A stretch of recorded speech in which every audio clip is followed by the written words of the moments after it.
Hi everyone, it's Carolyn from True Crime Chat with Mommy Ramblings. I'm here with a tragedy out of Ohio, a murder-suicide. So we're going to look into this right now. We did go over this in the live last night, but there's so much content in those lives, things get lost, and this deserved its own video because people were asking about it. Now, if you're brand new to our channel, I want to welcome you and invite you to click on the subscribe button in the lower corner of the video. But let's take a look now at this Ohio family of 4 that are all deceased now in what appears to be a murder-suicide, with the father who was suffering from depression and devastated over a recent job loss and also the death of their family dog. Let's take a look at what went on in this house in Shaker Heights in Ohio. So on Sunday, there was a troubling email that John, one of the victims, John Tobin, age 57, sent to his father. And it said some things that made his father very upset, and so he called the police and asked them to do a welfare check. And when investigators got to the home that was located at South Woodland Road in Shaker Heights, they found 4 victims in the home, all deceased. And they were John Tobin, age 57, Regina Tobin, age 58, and 15-year-old fraternal twins, Natalie and Graham. Investigators said that Regina and the children's deaths are suspected homicides, and there was no manner of death that was listed for John, but it has been suggested that he was the perpetrator in a murder-suicide. So Phil Tobin, John's father, is a philanthropist. And again, he called police on Sunday afternoon after receiving a troubling email from his son, John. John Tobin's father called Shaker Heights police Sunday afternoon, stating he received an apologetic email from his son on Sunday morning, in which the son told the father to call Shaker Heights police, tell them there was a key under the doormat, and that it was safe for them to enter. Now, John's father stated to dispatchers that his son was depressed, but he did not believe his son was currently being treated for mental illness. Phil Tobin explained that his son had been devastated over the loss of his job as a development executive at university hospitals where he was the vice president, and to compound issues, he was also reeling from the loss of their beloved family dog, who had an accident and suffered a broken back after falling in a culvert. John Tobin previously served as the Vice President of Marketing for the American Endowment Foundation, a pioneering sponsor of donor-advised funds that his father founded in 1993. And he joined his father's next endeavor, iGift Fund, before moving to UH in 2017. He had depression, Phil Tobin said. It's just hard to imagine that it rose to the level of to this level of severity. Phil Tobin said the tragedy is especially difficult to comprehend because his son did not have any known issues with his wife or his children. He loved his family.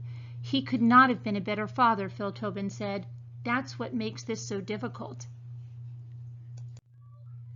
Now, the Laurel School, an all-girls private school in Shaker Heights where Natalie Tobin was enrolled, sent the following letter to parents Sunday evening announcing the death of one of its 9th grade students, her twin brother, and her parents. And it reads, "Dear Laurel families, I write to share the worst news there is to share. We learned this afternoon that Natalie Tobin, a member of the class of 2024, her mother, father, and brother have died. Natalie came to Laurel in the 8th grade, a bookworm, scholar, and volleyball player. She was a gentle, warm, and thoughtful friend, looking forward with joy to upper school. Her twin brother, Graham, was headed to Gilmour this fall. In the face of tragedy, it is sometimes difficult to know where to even begin. The loss of a child is devastating, and the sudden and horrific loss of a family is excruciating. Our counseling team will be available to support our girls as the school processes its sorrow. The 9th grade will not begin classes tomorrow, and we will be in touch this evening with the 9th grade families for further details.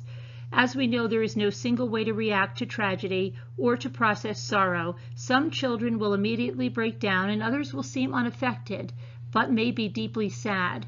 We are mindful that some girls may need additional support and opportunities to process their loss.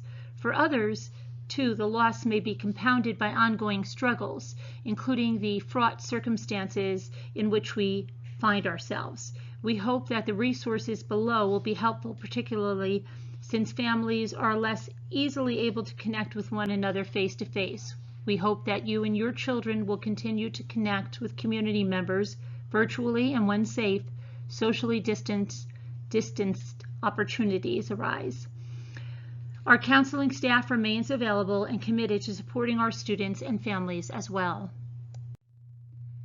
Now, the Gilmour Academy, where Tobin was enrolled and due to start, issued the following statement. We are devastated by this tragic news. Graham was a member of our incoming freshman class and expressed so much positive anticipation during last week's freshman orientation.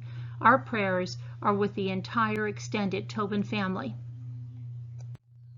University Hospitals, where John Tobin was formerly employed, issued this statement Monday.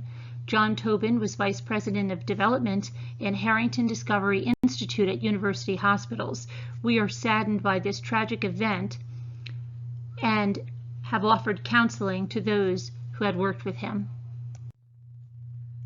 Bill Tobin said he's also devastated by the loss of his daughter-in-law, Regina, and his twin grandchildren, Natalie and Graham. The family lived across the street from John Tobin's parents in Hudson before relocating to Shaker Heights about 1 year ago, Phil Tobin said. They just warmed my heart when they came by, he said. A family member from Regina Tobin's side of the family declined to comment Monday, but said relatives are heartbroken. The National Suicide Prevention Lifeline is a national network of local crisis centers that provides free and confidential emotional support to people in suicidal crisis or emotional distress. Call 1-800-273-8255 if you're experiencing thoughts of suicide or mental distress. Our prayers go out to this family and friends. What a tragedy. Thanks for watching, guys. Have a great day. Bye-bye.